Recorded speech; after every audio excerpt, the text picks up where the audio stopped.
Okay, this is the aforementioned Mitsubishi ASX. I apologize for all the noise in the shop. It can be a very busy place at times. So, if we look back here, this is our evap canister. So basically, gasoline vapors are going to come up from the gas tank into this canister. From there, they're going to flow through this gray hose right here, right? And this gray hose, if we trace it down, it goes down here, goes along underneath here, comes down through here. Kind of see a portion of it right down in there, and then it's going to come in and connect right underneath this throttle body right here, right past it. So that's how your gasoline emissions are going to be re-entering your intake.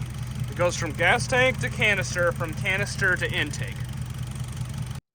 This right here is the diagram of the evap system for the Mitsubishi ASX, and it just strengthens Connor's points, in which you got the evap canister with the line going to the fuel tank, and then that gray hose which goes to the purge solenoid, which is connected to the intake manifold there. This is just a top-down view showing you where the components are located at in correlation to the engine. Today we are back in the lab on a 99 Jeep Cherokee, or Grand Cherokee, my bad. And today we are looking at the wiring diagram for the leak detection pump, which is part of the evap system. So, if you follow this orange wire right here, you can see this is fused, so this provides power. Goes all the way down into here, comes in here, and it goes across this coil right here, which is like an electromagnet, which will control this switch right here. Now the power flows through here and it's ground controlled at the PCM right there. So the PCM will duty cycle that by turning it on and off, and that will constantly move this up and down, which is how the leak detection pump signals, or not signals, but it opens and closes. Once power comes through here, once it's connected, it'll ground out through there in the PCM. Here we have a diagram of a leak detection pump. It looks kind of complicated, but it's not really. You have some vacuum lines that connect to the manifold, and then there's a solenoid in there that redirects air. So whenever a vacuum is applied, the diaphragm inside moves up and down depending on if the solenoid is open or not. And whenever that diaphragm moves, it builds a positive pressure within the evap system.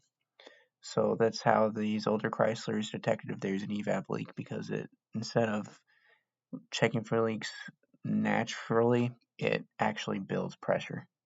Alright guys, here we are on this Jeep Grand Cherokee. We're going to be performing this test while the engine's running. As you can see, here we have power hooked up to our evap purge solenoid, and along with our leak detection pump. I'm going to be cycling it with by giving it power right here. So Connor's going to press the gas mode, and we're going to see, with everything off, gas should eventually come out this tube here, as you can see. Now, whenever I give the system power, it's gonna, you can see the diaphragm pump, and then it's gonna be coming out that hose, because this hose is connected to the purge solenoid, as it goes right here.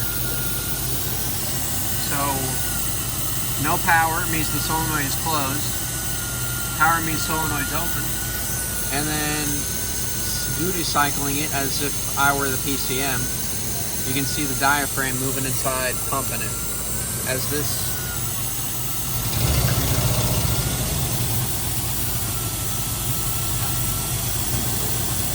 and now we're going to disconnect the pump to show the difference in flow of smoke from there, because this pump builds pressure up into the canister right here. So whenever this pumps, it gives that more pressure. But if we were to just spray smoke into it and have the solenoid open, it's kind of a weak flow going through there. Now I'm going to start cycling the pump, and you can see what starts happening. It's building pressure, doing what it's supposed to.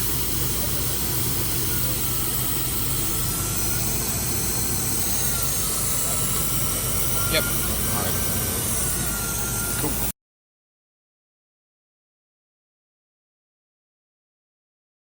Alrighty everyone, today we are on a 2017 Chevrolet Silverado, and we will be doing an evap test. So we got our scan tool up, it's all set up, you know. So we got the engine running. Just got to bring her up to around 1800 RPMs, which should put us right around there-ish.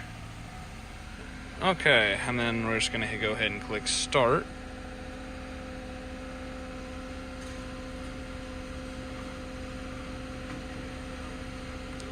And since it says it may take up to 10 minutes to finish, we will come check in when it's closer to finished.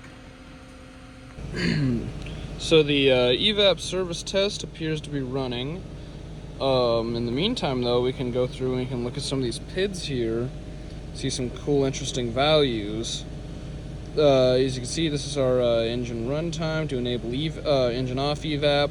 So basically, when you kill the engine, this will just run the evap monitor like while the engine's off. We can see our purge solenoid is at 0% right now, which means it's fully closed. And as we can see here, it says our evap vent solenoid is currently venting, which means it is open. So this is our tank pressure in inches of water. Power mode, engine off time, engine off evap. But yeah, so those are our current values. So yep, this is what we're looking at right here. And then you have some other stuff here like your ignition, your engine runtime, stuff like that. It's a barometer right here. Idle air temp, which if I remember correctly means this is an enhanced evap system since it uses the other sensors.